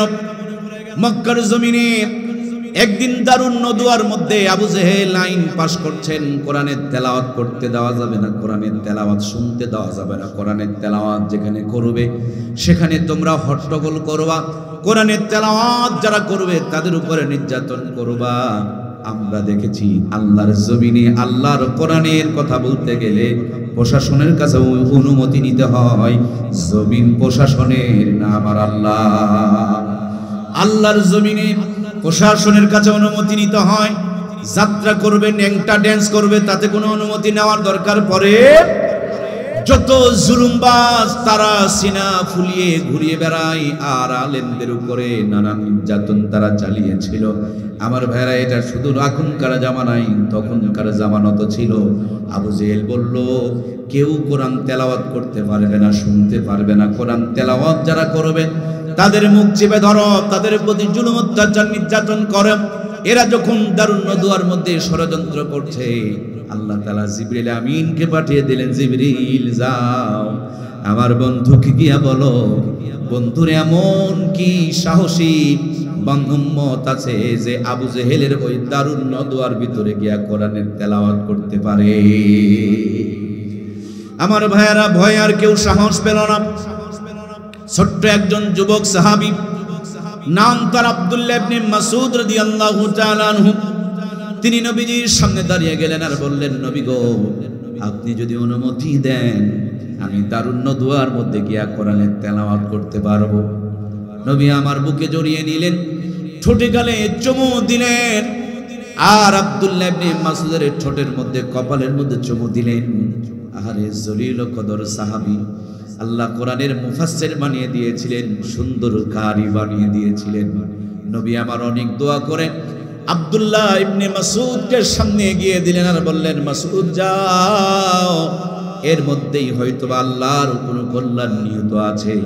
নবীর আমার ভিতরে ভয় কাজ করছিল, না জানি আমার আব্দুল্লাহ ইবনে মাসউদের প্রতি কি জুলুম হয়। ভাইয়ের আমার, তিনি দারুন নদওয়াতে গিয়া যেখানে কোরআনের বিরুদ্ধে ষড়যন্ত্র হচ্ছে সেখানে চোখ দুটো বন্ধ করে আল্লাহর কোরআন থেকে তেলাওয়াত শুরু করে দিলেন। আর রহমান আল্লামাল কোরআন খলাকাল ইনসান। তিনি যখন কোরআনের তেলাওয়াত শুরু করে দিলেন, কাফেরদের গায়ের মধ্যে আগুন ধরে গেল, এরা চুলকাইতে শুরু করে দিল। এরা বলল, নেতা গো, দেখো কত বড় সাহস, আমাদের সামনে তিনি কোরআনের তেলাওয়াত করে, আপনি অনুমতি দেন, এর চামড়া ছেলে লবণ লাগায়া দিব। আবু জেহেল না বলে, তোদের যদি এত রাগ হয়, আমি লিডার, তাইলে আমার কত রাগ হইতে পারে। সুতরাং এর শাস্তি আমি নিজের হাতেই করব। হাতের মধ্যে একটা চামড়ার মোজা লাগালেন আর পিছন দিকে গিয়া শরীরের সমস্ত শক্তি হাতের মধ্যে নিয়ে এমন জোরে একটা চর মারলেন। চর মারার সাথে সাথে হযরত আব্দুল্লাহ ইবনে মাসউদের কানের তালা ফেটে গেল, রক্তগুলো ফিনকি দিয়া বের হতে শুরু করে দিল। আল্লাহর নবীর কলিজার টুকরা প্রিয় সাহাবী আব্দুল্লাহ ইবনে মাসউদ কানের মধ্যে হাত লাগায়া দিলেন। হাত বেবে কুনা বয়ে বয়ে রক্তগুলো জমিনে টপ টপ করে পড়ছে, আর নবীর সাহাবী নবীকে দৌড় মেরেছে। নবীজি আমার অপেক্ষায় রয়েছেন, না জানি এরকম কোন একটা দুর্ঘটনা ঘটতে পারে।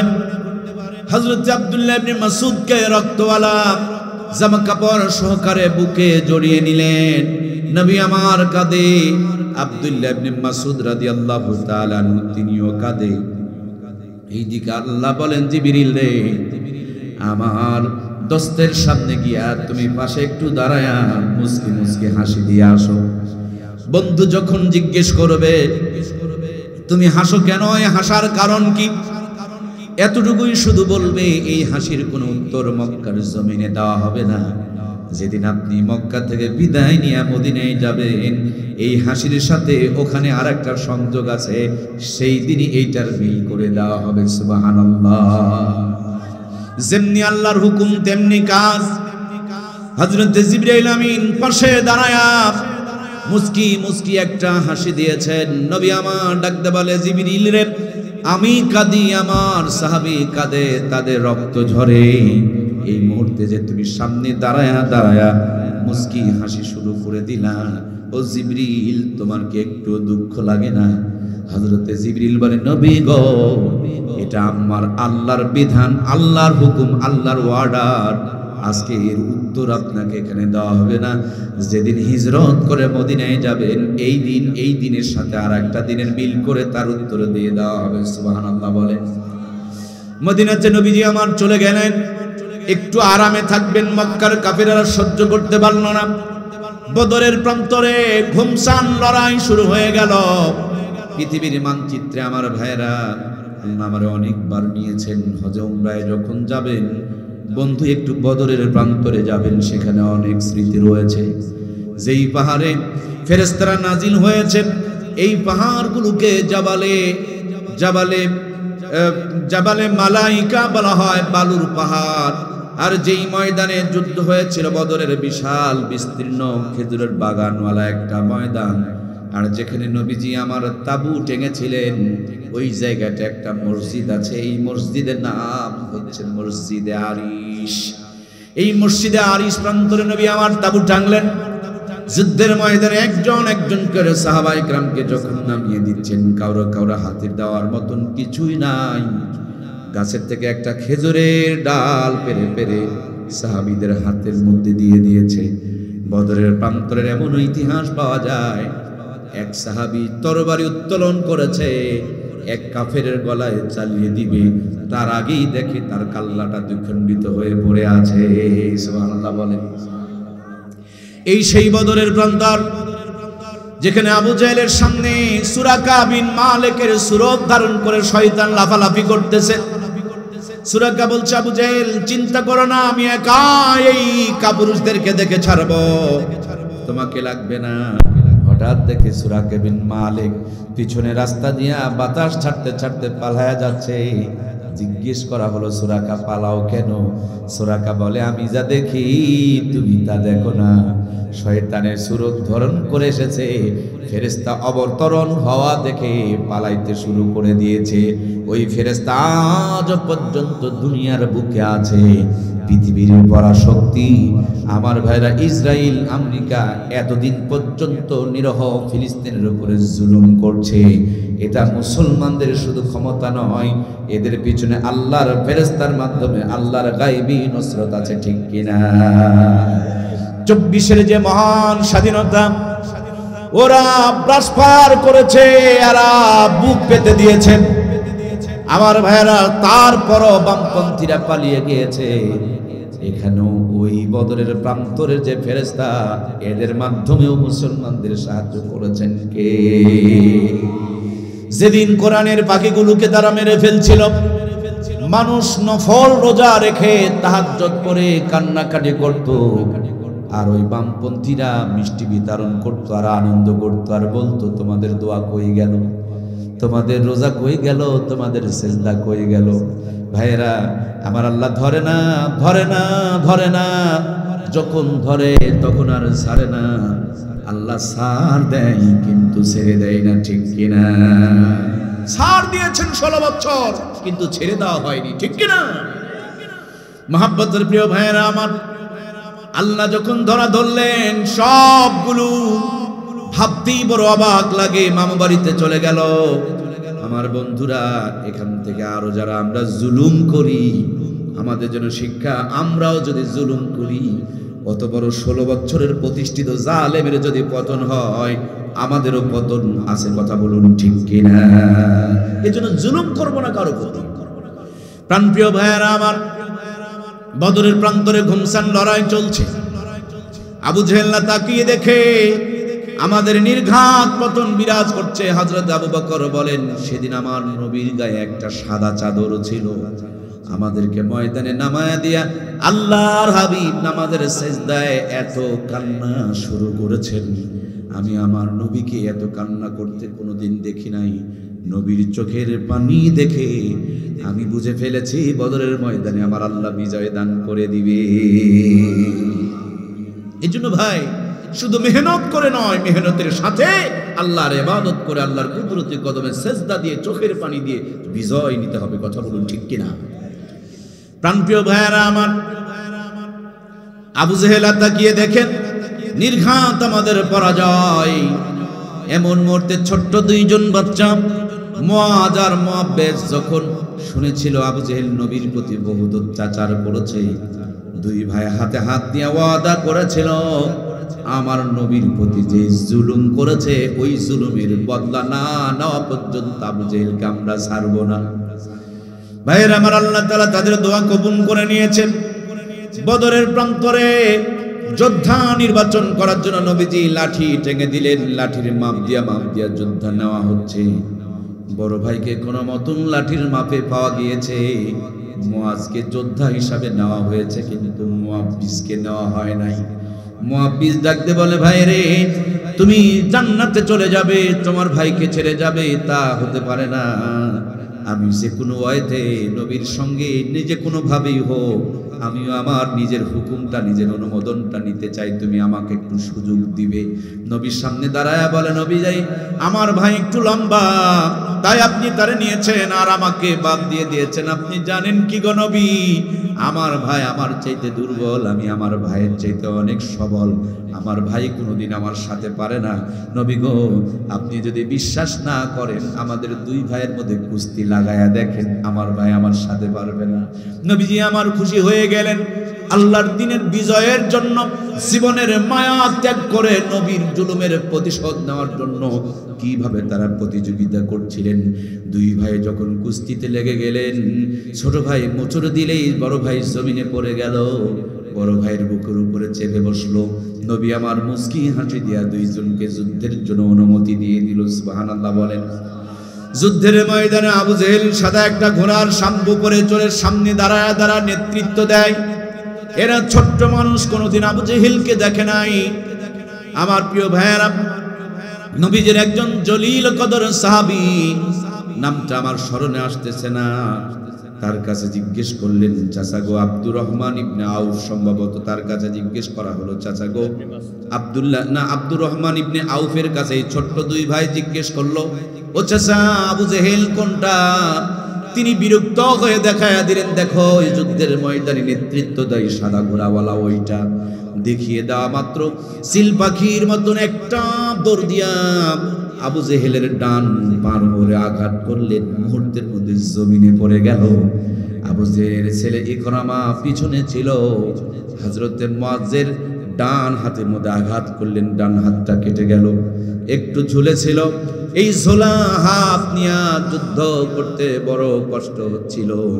ডান হাতটুকুকে বাম হাতের ডান পায়ের নিচে রেখে দিয়া নিজে টান দিয়া নিজের শরীর থেকে নিজের কাটা হাতকে দ্বিখণ্ডিত করে দিয়া আবার বাম হাত নিয়ে ময়দানে ঝাঁপিয়ে পড়ল। সুবহানাল্লাহ। এই ত্যাগ, এই কুরবানি শান্তি দিয়েছে আমার প্রিয় ভাইয়েরা। শহীদি মরণ একটা পিপলিকার কামড়ের চাইতে খুব কষ্ট কম হয়। এই শহীদি মরণ, এপার দুনিয়া ওপার আল্লাহর জান্নাত। শহীদদেরকে আল্লাহ তাআলা মৃত বলতে নিষেধ করেছেন। আমার প্রাণপ্রিয় ভাইয়েরা, এই 2024 মহান সংগ্রামেও প্রায় 1,500-এর অধিক জীবন কুরবানি হয়েছে। তারা রক্ত দিয়ে জমিনকে গোসল করিয়েছে, তারপরে 16 বছরের জুলুম বিদায় নিয়েছে। ঠিক কিনা? মহাব্বতের ভাইয়েরা, আমাদেরকে জাগ্রত থাকতে হবে। আল্লাহর প্রিয় বান্দা আব্দুল্লাহ ইবনে মাসউদ রাদিয়াল্লাহু তাআলা আনহু ওই পথ দিয়ে যাচ্ছেন। তিনি তাকিয়ে দেখেন একটা নিচু জায়গায় অনেকগুলো লাশ। এই লাশের ভিতরে আরেকটা লাশ মাথা ঢুকায়া দিয়া মৃত্যুর পূর্ব মুহূর্তে যে গোংরা গোংরি করে ওইরকম গঙ্গানি শব্দ শোনা যায়। উনি কাছে গিয়া মুখ থেকে তরবারি দিয়া, মুখের থেকে যখন তরবারি দিয়া রক্তগুলো সরায় দিয়েছে, তখন তাকায়া দেখে মক্কার লিডার, ইসলামের চূড়ান্ত দুশমন মরা লাশের ভিতরে মাথা ঢুকায়া দিয়ে আত্মরক্ষার চেষ্টা করতেছে। আব্দুল্লাহ ইবনে মাসউদ চুলের মুঠিটা ধরে সোজা করলেন, এরপর মুখের থেকে রক্তগুলো মুছে দিয়া বললেন, যে কোনো সূত্রেই হোক তুমি আমার নবীর চাচা হও, সুতরাং কালেমাটা পড়ে নাও। সে বললেন, কৃষকের বাচ্চা, তোর এত বড় সাহস? বলে, সাহসের দেখেছোটা কি? যদি ভালো চাও কালেমা পড়ে নাও। দেখেন, ইসলামের বিরুদ্ধে গেলে তাদের হৃদয়টা কত শক্ত হয়ে যায়, কঠিন হয়ে যায়। আমার প্রাণের ভাইয়েরা, সে বলতেছে, ও কৃষকের বাচ্চা, তুমি যদি আমার কাল্লা কাটতে চাও, উপর থেকে কাটিও না, একটু নিচের দিকে ঘেঁষে গর্দানটা লম্বা করে কাটিও, যাতে করে কিয়ামতের দিন আমার লম্বা গর্দান দেখে মানুষ চিনতে পারে আমি কাফেরদের লিডার ছিলাম। নাউজুবিল্লাহ বলেন। মরে যাচ্ছে তাও নেতাগিরি যাচ্ছে না, আছে না নাই? মরতেছে তাও নেতাগিরি করতেছে। লম্বা করে কাট, কিয়ামতের দিন আমার গর্দান দেখে যেন চেনা যায়। আমার প্রাণপ্রিয় ভাইরা, তিনি কাল্লাকে দ্বিখণ্ডিত করে ফেলে দিলেন, জাহান্নামের নরকীটকে জাহান্নামে পৌঁছায়া দিলেন। কিন্তু মাথাটা নিয়ে যাবেন, নবীজিকে দেখাবেন। আব্দুল্লাহ ইবনে মাসউদ জানতে পারছে না, গড়ায় গড়ায় নিবেন, তারপরে গড়াইতে পারছে না, কোনোভাবে চাটতে পারছে না। যে দেহটাকে চুলের মুঠি ধরে উঁচু করেছিল, এখন কাল্লা কাটার পর আর মাথাটাকে চাটতে পারছে না। আমার ভাই গো, কত মজার ঘটনা! ইসলাম কত সুন্দর, কত সংযোগপূর্ণ। আল্লাহর বান্দা আব্দুল্লাহ ইবনে মাসউদ রাদিয়াল্লাহু তাআলা আনহুর কোমরে তরবারি বের করলেন। এর মাথা দিয়া আব্দুল্লাহ ইবনে মাসউদের তরবারির মাথা দিয়া আবু জেহেলার কানের মধ্যে যেমনি চাপ দিছে, এ মাথা থেকে মাথা বের হয়ে গেছে। খেজুরের দড়ি ছিল, ওই দড়িটা কানের এদিক দিয়ে ঢুকায়া ওদিক দিয়ে বেঁধে নিয়েছে। আমার প্রিয় ভাইরা, মরা কুত্তা যেমন টেনে নিয়ে বেড়ায়, অমনি টানতে টানতে নবীর দরবারে হাজির হয়েছে। ইসলামের সাথে যারা গাদ্দারি করে, মরার পরে কুকুরের মতন ছেঁচড়ানি খাওয়া লাগে। কথা বলুন ঠিক কিনা?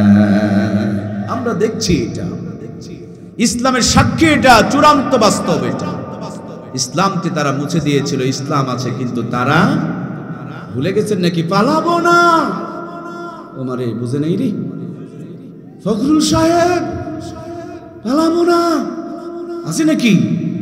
পালাবো না, আহারে খেলা হবে, ভুলে গেছে খেলা।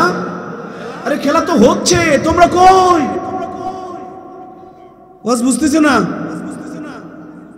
খেলা কি হচ্ছে না? তোমরা কই? মামু বাড়ি গেছে,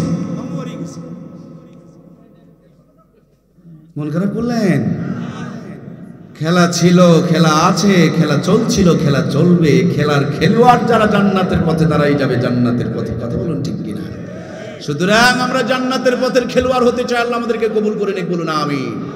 আমরা আজকেও জান্নাতে যাওয়ার জন্য এই রাত জেগে জেগে খেলছি, এই খেলা যেন জান্নাতের জড়িয়া হয়ে যায়। আবারও বলুন আমিন। এবার কানের মধ্যে দড়ি লাগায়া শেষরায় নবীর দরবারে নিয়ে গেছে। আহারে হৃদয়ে প্রশান্তি। ইসলামের চূড়ান্ত দুশমন আজকে আব্দুল্লাহ ইবনে মাসউদ তার কাল্লা কেটে নিয়ে গিয়েছে। ও ভুলে গিয়েছে যে তার কান ফাটিয়েছিল, ভুলে গিয়েছে, বেচারির মনে নেই। নবীর দরবারে নিয়া নবীর সামনে দাঁড়ায়া বড় ক্লান্ত, একটু মুস্কি হাসি দিয়ে বলে, নবীজি, আপনার চূড়ান্ত দুশমনের এই যে মাথাটা সামনে নিয়ে এসেছি। এবার নবীর মনে একটু প্রশান্তি, মুখে একটু কেবল হাসি ফুটছে। জিবরাইল পাশে দাঁড়ায়া ত্রিফল হাসি দেওয়া শুরু করছে। জিবরাইলের হাসি, হযরত আব্দুল্লাহ ইবনে মাসউদের হাসি, আর আমার নবীর ঠোঁটের হাসি, তিন হাসির যেন এক মিলন মেলা শুরু হয়ে গিয়েছে। জিবরাইল আমিন যখন হাসতেছে, নবী বলে, জিবরিল তুমি হাসো কেন? জিবরিল বলে, নবীজি আপনি হাসেন কেন? নবী বলেন, আব্দুল্লাহ ইবনে মাসউদ তুমি হাসো কেন?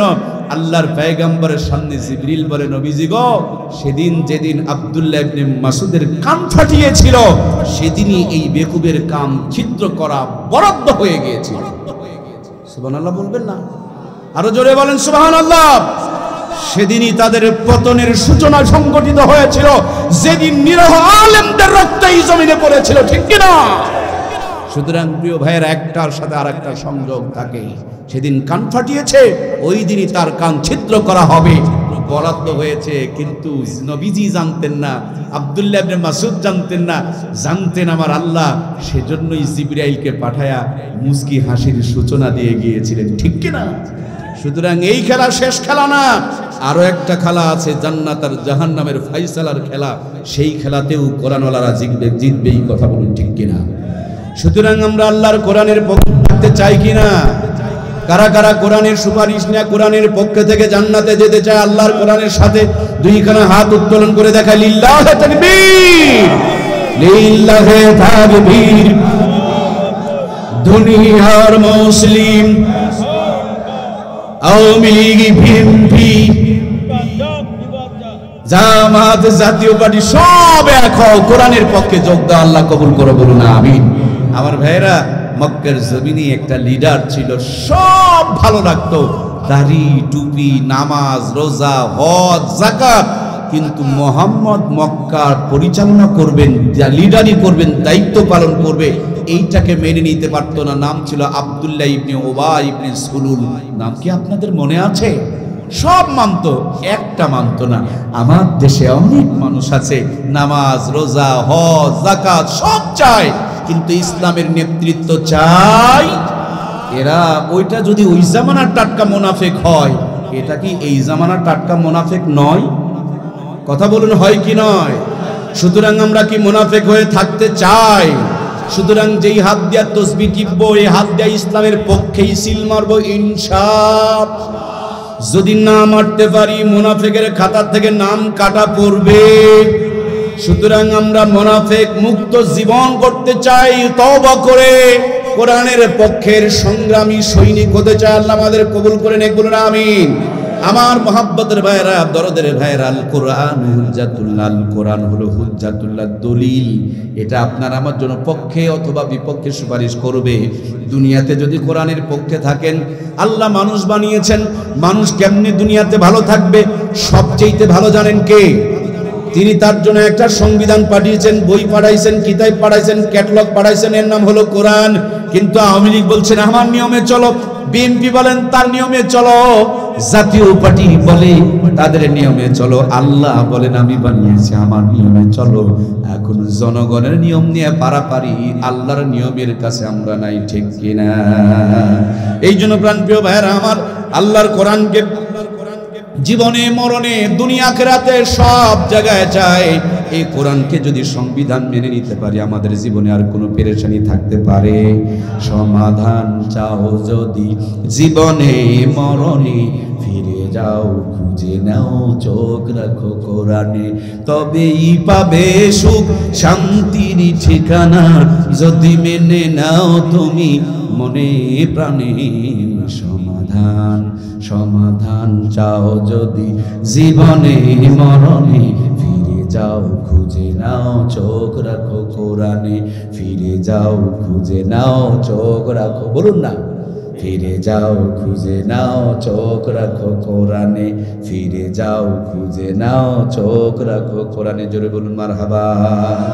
এই কোরআন যেখানে যেমনে যেভাবে যার সাথে যতটুকু লেগেছে, তার শান মান মর্যাদা মর্তবাকে আল্লাহ তাআলা বাড়িয়ে দিয়েছে। আমার শান মান মর্যাদা মর্তবাকে যদি বাড়াতে চায়, কোরআন দিয়ে আমাদের ঘর পরিবার সংসার ছেলে মেয়েকে সাজানোর দরকার আছে না নাই?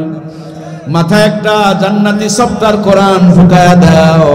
দুনিয়াদারি করবে, ডাক্তারি করবে, মাস্টারি করবে, ইঞ্জিনিয়ারিং করবে, প্রফেসরি করবে, ডাক্তারি করবে, ডিগ্রিতে পড়বে, কলেজে পড়বে, ভার্সিটিতে পড়বে, বিশ্ববিদ্যালয়ে পড়বে, জাপানে পড়বে, জার্মানে পড়বে, লন্ডনে পড়বে, কোরআনের সফটওয়্যার থাকার কারণে সব কিছু করবে, আবার দিন শেষে জান্নাতেও যাবে। সুবহানাল্লাহ বলেন। এই জন্য আমাদের সন্তানগুলোকে কোরআনওয়ালা কি বানাতে চায়? তাহলে কোরআনওয়ালা বানানোর ফ্যাক্টরি এই মাদ্রাসাগুলোর দরকার আছে না নাই? সেই মাদ্রাসার সাথে যদি সম্পৃক্ত থাকতে পারি, কিয়ামতের দিন হযরত ইসরাফিল যখন সিংহায় ফুৎকার দিবে, বড় বড় পাথর আর পাহাড়গুলো আসমানের মধ্যে উঠতে থাকবে, এই মাদ্রাসা মসজিদগুলো ধ্বংস হবে না। তারা কোরআনওয়ালাদেরকে বুকের মধ্যে জড়িয়ে নিয়ে আল্লাহর কোরআন তার বুকের সাথে নিয়ে জান্নাত পর্যন্ত পৌঁছায়া দিবে। সুবহানাল্লাহ।